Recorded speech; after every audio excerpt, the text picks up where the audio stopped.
Hi, I'm Shane with etrailer.com. Today you're going to be taking a look at, I'm going to walk you through the installation on the SuperSprings SumoSprings on our 2014 Toyota Tacoma.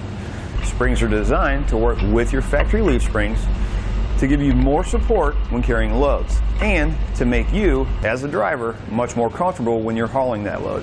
This is what our SumoSprings are going to look like when they're installed.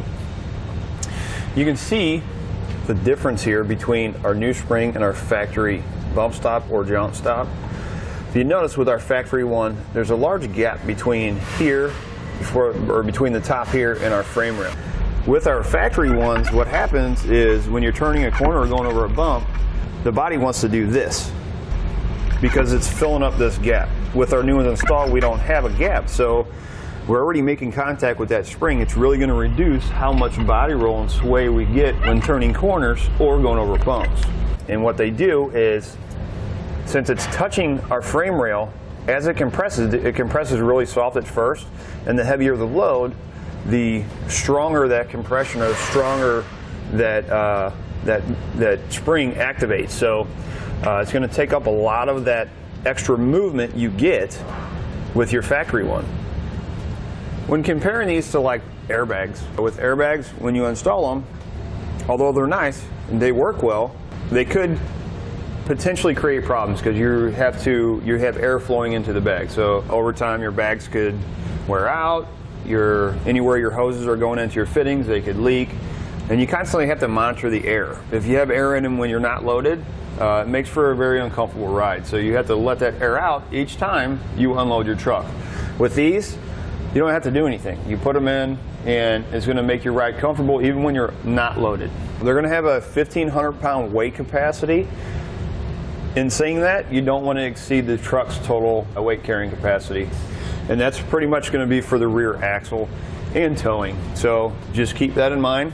Before we begin our installation, we're going to take a few measurements to get our factory ride height. What we're going to do is we're going to measure from right down the center of our wheel from the ground to this edge right here. We're going to do that on the front and the back. So without it loaded, it's like we're at 35 3/4 in the back. Let's take a measurement of the front. Looks like we're right at 34. Now let's add some weight and see what it does to our vehicle. Now that we've added about 1,500 pounds to the back of the vehicle, let's go ahead and take another measurement and see how much it changed. We're at about 32.5. Our factory ride height was actually 35 3/4, which is here. So we actually dropped that much. Now let's take a measurement of the front and see what it did. So our factory ride height was actually 34, and we've only come up about 3/4 of an inch. So that tells us as we add weight, the front of our vehicle raises up. Now, keep in mind we're right over the axle. If we are pulling a trailer that might have more tongue weight on it, the front of our vehicle may come up more. Well, that's going to cause a lot of issues. It could cause your headlights to come up, not aim at the road anymore. Your steering's going to be really light.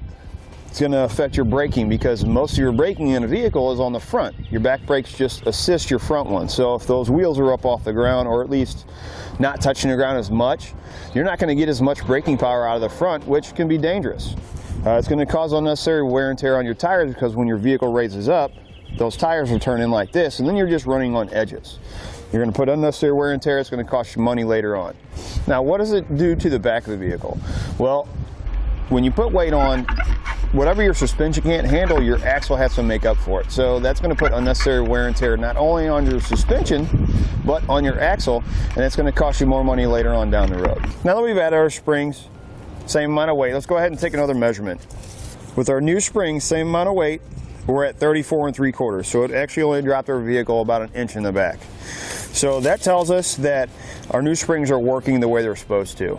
They're taking up a lot of the extra weight that our factory suspension can't handle. That's going to take a lot of stress off our rear axle, and it's not going to cost us money later on.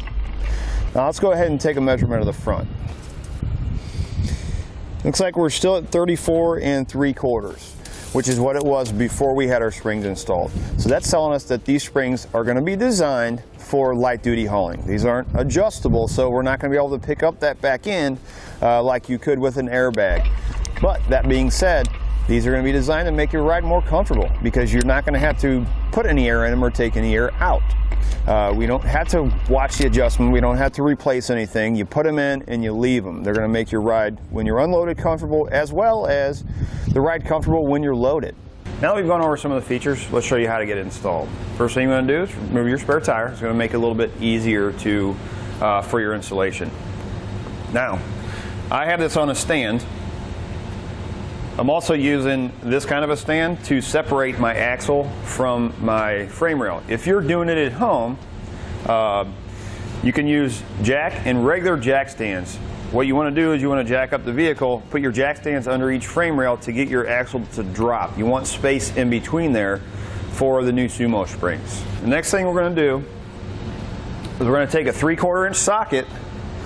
Your U-bolts that run over top of your springs, you're going to have one on this side of the axle and one on the other side. You're going to have 4 nuts on the bottom. Spray those threads down with some penetrating oil just to kind of knock off any debris or anything like that that might be caught in the threads. Take a 3/4 inch socket and we're going to loosen the nuts. We're not going to take them all the way off.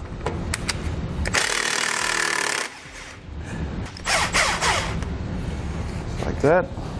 So get you enough space in there where you can lift these up. You're going to remove your factory jound stop. So then we're going to take our U-bolts like this, put them right over the top, like that, and then we tighten the nuts back down. Once you get one installed, you're going to repeat the same process on the other side. Once you've tightened everything up, reinstall your spare tire and you're ready to go. Again, I'm Shane with etrailer.com.